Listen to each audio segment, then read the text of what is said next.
जड़ हमारी तभी यहाँ पर सफल हो सकती है जब हमारी जड़ जो गैर राजनीतिक जड़ है वो हमारी यहाँ पर सफल हो जाएगी, जो मजबूत हो जाएगी। साथियों, मैंने आपसे पहले भी कहा कि मजबूत सरकार नहीं, मजबूत सरकार कांशीराम साहब ने हम लोगों को यहाँ पर दी है। इस जो मनुवादी सरकारें थी, मनुवादी सरकारों को मजबूत नहीं मजबूर वहां पर कर दिया। साथियों, अब समय कम हो गया है मेरे लिए, अब मैं केवल आखिरी बात आप लोगों के सामने रखूंगा।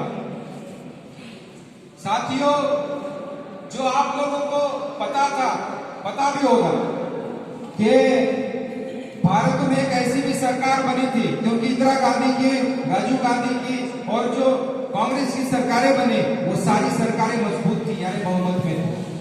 लेकिन जब कांशीराम साहब ने नारा दिया कि मुझे मजबूत नहीं मजबूत सरकार चाहिए, तब केवल उत्तर प्रदेश की सरकार मजबूर नहीं थी, भारत की भी सरकार कांशीराम साहब ने मजबूर बनाई थी। और सबसे पहले वहां पर गैर कांग्रेसी प्रधानमंत्री भारत में बना था, और गैर कांग्रेसी प्रधानमंत्री भारत में किसी और ने नहीं बनाया, खुद कांशीराम साहब ने वीपी सिंह को बनाया।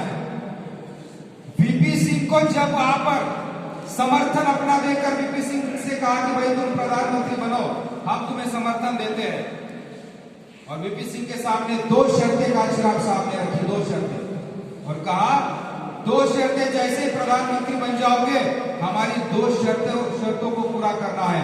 सबसे पहली शर्त थी मंडल आयोग। कांशीराम साहब ने नारा दिया था ना, मंडल आयोग लागू करो वरना कुर्सी खाली करो। मंडल आयोग किसके लिए? मंडल आयोग क्या चुड़े चमारों दुसादों और मुसहरों के लिए होता है क्या? मंडल आयोग होता है यादव, कुशवाहा, कुर्मी, ओबीसी समाज के लिए। ओबीसी समाज को न्याय दिलाने के लिए, हक अधिकार दिलाने के लिए कांशीराम साहब ने वहां पर शर्त रखी कि मंडल आयोग लागू करना होगा। मंडल आयोग लागू हो गया। और कांशीराम साहब की दूसरी शर्त थी कि बाबा साहब डॉक्टर भीमराव अम्बेडकर को भारत रत्न पुरस्कार दिया जाए। और फिर उस सरकार में बाबा साहब अम्बेडकर को भारत रत्न पुरस्कार दिया गया। अरे ये किसकी देन है? बाबा साहब को भारत रत्न पुरस्कार देने की जो देन है, ये देन मान्य साहब कांशीराम जी की है। कब है? जब कांशीराम साहब ने मजबूत नहीं मजबूर सरकार बनाया, इनकी सरकारों को मजबूर बनाया तब। और फिर अगली बात यह है कि जो राम का मुद्दा उठाते थे, बाबरी मस्जिद कहां पर था? बाबरी मस्जिद कहां पर है? बाबरी मस्जिद है उत्तर प्रदेश में, अयोध्या है उत्तर प्रदेश में। वहां पर सबसे ज्यादा राम मंदिर और राम का मुद्दा उठाते थे। है मेरे साथियों, वहां पर कांशीराम साहब ने ऐसा कैडर काम दिया लोगों को कि वहां पर भी सरकार बदल गई, और कांशीराम साहब ने वहां पर मुलायम सिंह यादव को मुख्यमंत्री बना दिया। एक बहुजन को मुख्यमंत्री वहां पर बना दिया, मुलायम सिंह यादव को। है मेरे साथियों, वहां के समाज को इतना कैडराइट कर दिया, वहां पर राम का नारा नहीं चलने लगा। वहां पर उत्तर प्रदेश में तब कैडराइट लोगों का नारा वहां पर चलने लग गया, मिले मुलायम कांशीराम। आगे का पता है? वहां पर उसी उत्तर प्रदेश में नारा लगने लग गया, मिले मुलायम कांशीराम, हवा में उड़ गए श्री राम। यानी ये कैडराइट लोगों का। इसलिए मेरे साथियों, अगर हम यहाँ पर अपनी कैडर बेस सरकार बनाते हैं, कैडर बेस हमारे समाज को अगर हम यहाँ पर बनाते हैं, तो जिस तरह से उत्तर प्रदेश में माननीय साहब कांशीराम जी ने जो संगठन वहां पर बनाया, वैसा ही संगठन हम लोग यहाँ पर बना सकते हैं और उसे कामयाब बना सकते हैं। और जाते जाते केवल एक उदाहरण आप लोगों को मैं बताऊंगा। साथियों, एक उदाहरण आप लोगों को मैं बताऊंगा कि अगर हमारा समाज यहां पर बनता है। साथियों, बस अभी 5 मिनट में आपके लेने वाला हूं, बस 5 मिनट आप लोग जरा शांत रहिए। साथियों, कांशीराम साहब ने जब उत्तर प्रदेश में पार्टी बना ली, तो शुरुआती दौर में विधानसभा का चुनाव होता था, लोकसभा का चुनाव होता था। वो उदाहरण मैं क्यों दे रहा हूं, क्योंकि वो आप पर यहां पर फिट बैठता है। वो इस नेपाल को किस तरह से उस उदाहरण से मैं जोड़ने जा रहा हूं, आप भी सुनिए। साथियों, कांशीराम साहब ने वहां पर चुनाव लड़वाए बीएसपी से, तो पहले तो चमारों को लड़वाया, दुसादों को लड़वाया, पसवानों को लड़वाया, यानी जो मुसहर को लड़वाया, जो वहां का शेड्यूल कास्ट का जो वोट है, बेस वोट है, बेस वोट को लड़वाया। तो साथियों, कुछ भी करके सारा वोट जो है हमारा शेड्यूल कास्ट का, वो सारा वोट वहां पर होता था, 22 से 25 हजार तक जाता था। और जीतने के लिए हमें वहां पर सीट वोट चाहिए थे 35,000 उस जमाने में। जीतने के लिए चाहिए थे 35,000, और हमारे चमार दुसाद का, मुसहर का, बैठा का जो वोट है वो हमारा होता था ज्यादा से ज्यादा 22-25 हजार तक पहुंचता था। तो कांशीराम साहब ने सोचा कि भाई मैं जब भी चुनाव लड़वा रहा हूं, यहां तक वोट जा रहा है, क्या किया जाए। वोट हमें चाहिए 35,000 क्रॉस होना चाहिए, तब हम जीत सकते हैं। तो कांशीराम साहब ने वहां पर क्या किया, तो वहां पर एक गांव था, उस गांव में एक नौजवान लड़का था, कुमार जाति का, कुमार जाति का, और कुमार जाति का वोट था 10-12 हजार।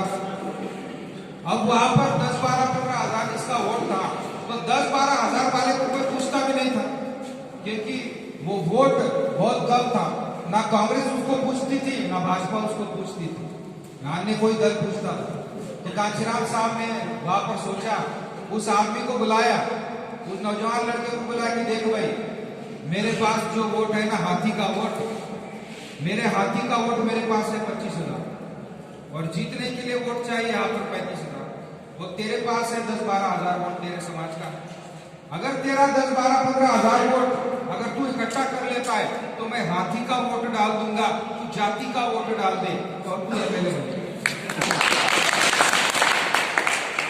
तो वो नौजवान गए अपने समाज के बीच में, कुमारों के बीच में, बोलने लग गया, अरे कांशीराम साहब तो मुझे ऐसा बोल रहे हैं, क्या आप लोग कर सकते हैं?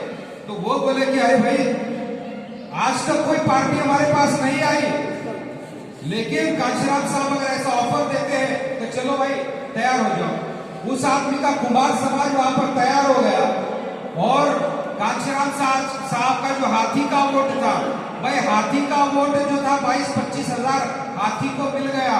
उसका कुमार का जो वोट था जाति का, वो जाति को मिल गया, और बहुजन समाज पार्टी का हाथी जीत गया।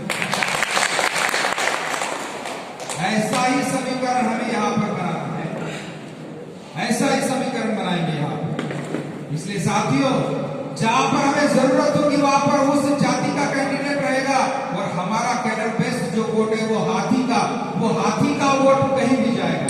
जहां पर बहन मायावती ने कांशीराम साहब ने इशारा दे दिया, उधर वो वोट चला जाता था और चला जाता है। वैसे ही हमारा यहाँ पर जो हाथी का वोट, यानी हमारा जो इस बीएसपी का वोट रहेगा, भविष्य में अगर यहाँ पर हाथी मिल गया तो 4 चांद लग जाएंगे हमारे संगठन को। हमारा मिशन आधा कामयाब हो जाएगा जब हमें अगर यहाँ पर हाथी मिल गया। तो मेरे साथियों, वैसे वोटर्स हमें इस तरह निर्माण करने हैं कि हमारा वोट जहाँ पर कम पड़ेगा वहां पर हम ओबीसी जाति को वहां पर अपना कैंडिडेट बनाएंगे, और हमारा कैडर बेस वोट वहां पर हमारे इस संगठन को मिलेगा, और उसका जो वोट है उसकी जाति को मिलेगा। और यहाँ पर भी, इस नेपाल की धरती पर भी हमारा ये संगठन कामयाब हो सकता है। इसलिए मेरे साथियों, जो कांशीराम साहब ने हो शकत है का यहाँ पर नारा दिया था, पूरे भारत में हो शकत है का नारा दिया था, वो सारी चीजें, क्योंकि कैडर कैंप की सारी चीजें तो मैं इतने कम समय में आप लोगों के सामने नहीं रख सकता हूँ, लेकिन मैं बहुजन समाज पार्टी की तरफ से मैं उत्तर प्रदेश में, पूरे भारत में, भारत के बाहर भी बहुजन समाज पार्टी का काम करता हूँ। बहन मायावती हमारी नेता है, बहन मायावती जी के साथ भी हमारी इन विषयों पर बहुत सी बातें होती है, मेल मिलाप होता है। अगर मेरे साथियों, अगर आप लोग यहाँ पर इस आने वाले 2.5 साल के चुनाव में अगर आप लोग नहीं 54 सिर्फ 4 सीटों का भी रिजल्ट ले देते हैं ना, ये तो 4 आपका टारगेट रहेगा, लेकिन आपको 4 से 54 तक तो जाना ही जाना है, 54 का ही टारगेट आपको रखना है। लेकिन 4 सीटें भी आप लोगों की जीत कर आ गई मेरे साथ।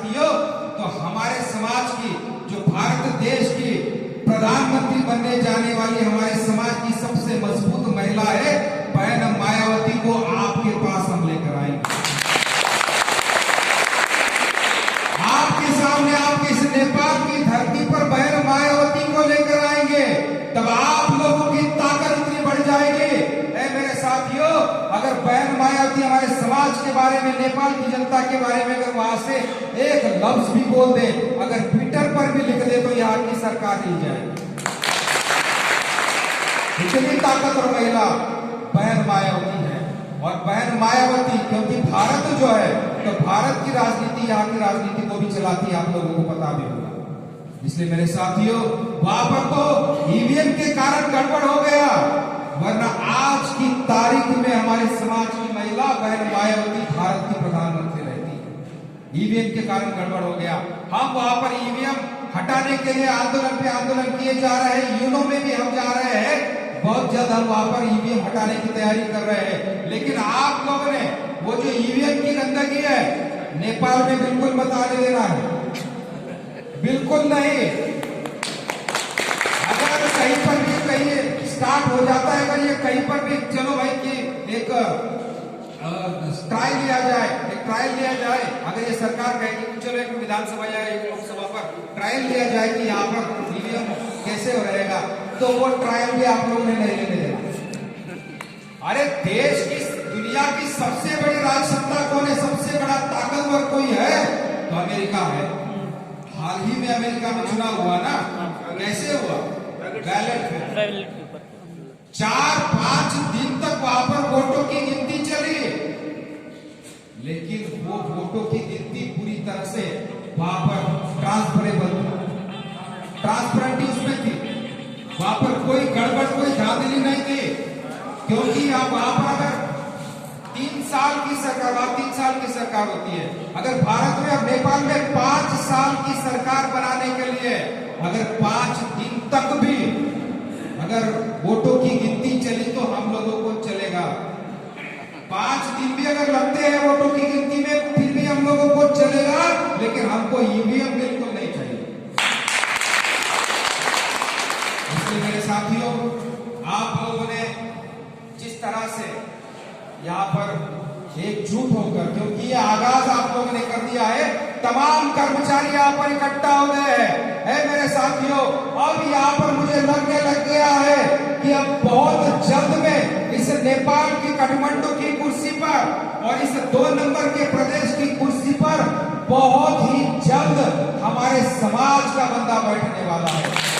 क्योंकि आप लोग यहाँ पर इस कुर्सी पर बैठे हैं, क्योंकि सारे कर्मचारी है मेरे साथियों। अब कर्मचारियों ने इस तरह से आंदोलन चलाना है, आप ही लोगों में से यहाँ पर नेता निर्माण करने हैं, और आप ही लोगों ने यहाँ पर जो बीएसपी बंदी